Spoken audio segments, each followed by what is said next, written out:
కామారెడ్డి జిల్లాలో మూగజీవాలు మృత్యువాత పడుతున్నాయి.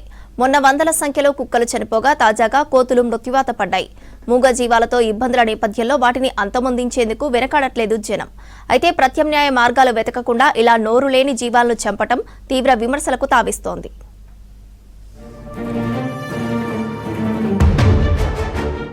కామారెడ్డి జిల్లాలో కుక్కలు కోతులు మృత్యువాత పడుతున్నాయి. మూగ జీవాలు చనిపోతున్నాయనటం కన్నా చంపేస్తున్నారనేదే నిజమనిపిస్తోంది. గ్రామాల్లో కుక్కల దాడులతో విషం ఇచ్చి చంపుతున్నారు. తాజాగా కోతులకు కూడా విషప్రయోగం చేసినట్లు గుర్తించారు. కోతులను ఎవరు చంపారన్నది ఇప్పటి వరకు తెలియలేదు.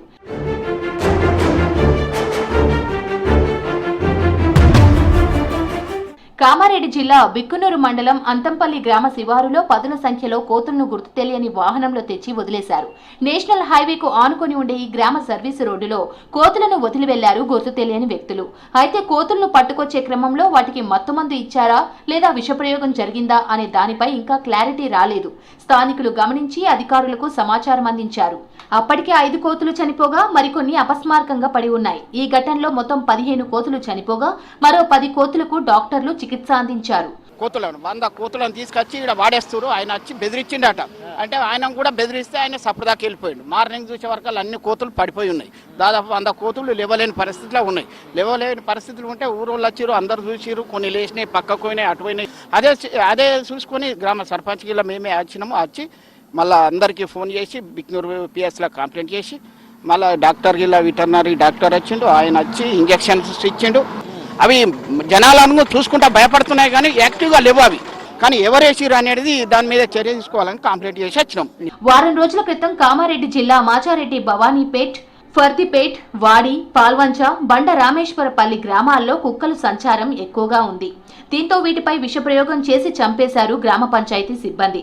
ఈ ఘటనలో సుమారు 600 కుక్కలు చనిపోయాయి. గుట్టు చప్పుడు కాకుండా వీటిని పూడ్చిపెట్టారు. తాము ఎన్నికల్లో గెలిస్తే గ్రామాల్లో కుక్కల బెడద నివారిస్తామని ప్రచారం చేసి గెలిచిన సర్పంచులు మూగజీవాలకు విషమిచ్చి చంపారు. దీంతో ఆయా గ్రామాల సర్పంచులపై కేసులు నమోదయ్యాయి.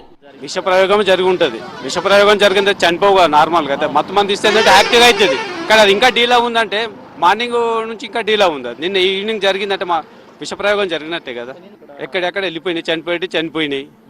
ఎందుకంటే అవి వేరే దగ్గరికి వెళ్ళి తీసుకొచ్చి ఇక్కడ ఇడిసబెట్టిన కోతులు అవి. ఇక్కడ జనరల్గా ఈ హైవే పొంటి వేరే దగ్గర ఎక్కడి నుండి అయినా తీసుకొచ్చి ఇడిసబెట్టిపోతారు. ఇక్కడ కానీ బిక్నూరు, రామేశ్వరపల్లి, చౌరస్తా, బిర్జీ దగ్గర ఇడిసబెట్టిపోతారు. సో మచ్చారెడ్డి పోలీస్ స్టేషన్ లిమిట్స్ లో ఉన్న 5 విలేజెస్ లో వీధి కుక్కల్ని చంపినట్టు మాకు ఇన్ఫర్మేషన్ తెలిసిందండి. సో ఇది వీధి కుక్కల్ని ఎవరు చంపించారంటే మన విలేజ్ సర్పంచెస్. సో ఆ విలేజ్ నేమ్స్ భవానీపేట్, ఫరీద్పేట్, పాల్వంచ, వాడి అండ్ బండరామేశ్వరపల్లి. సో ఈ విలేజెస్ లో ఇలా మాకు ఇన్ఫర్మేషన్ తెలియగానే చంపినట్టు మేము మచ్చారెడ్డి పోలీస్ స్టేషన్కి వచ్చామండి. సో పోలీస్ స్టేషన్ లో కంప్లైంట్ ఇచ్చాము. సో పోలీసు వాళ్ళు సానుకూలంగా స్పందించి ఇమీడియట్ గా వాళ్ళు ఎఫ్ఐఆర్ రిజిస్టర్ చేశారండి. సో వాళ్ళు ఈ రోజు మార్నింగ్ భవానీపేటలో ఒక ఎక్కడైతే వాటిని పాతి పెట్టారో డెడ్ బాడీస్ ని వాటిని వెలికి తీసి వాటికి పోస్ట్ మార్టం కూడా కండక్ట్ చేశారండి. కామారెడ్డి జిల్లాలో మూగజీవాలపై తరచూ దాడులు జరుగుతున్నాయి. అటవీ ప్రాంతం ఎక్కువగా ఉండడంతో మూగజీవాల సంచారం ఎక్కువగా ఉంది. అయితే గ్రామాల్లో వీటి సంచారం ఎక్కువ అవటం వల్ల సామాన్యులకు ఇబ్బందులు తప్పడం లేదు. ఈ క్రమంలో వీటిని చంపుతున్నారు. ఇకనైనా మూగజీవాలను కాపాడటానికి అధికారులు చర్యలు తీసుకోవాలని, ప్రత్యామ్నాయ పద్ధతులతో సమస్యను నివారించాలని కోరుతున్నారు స్థానికులు.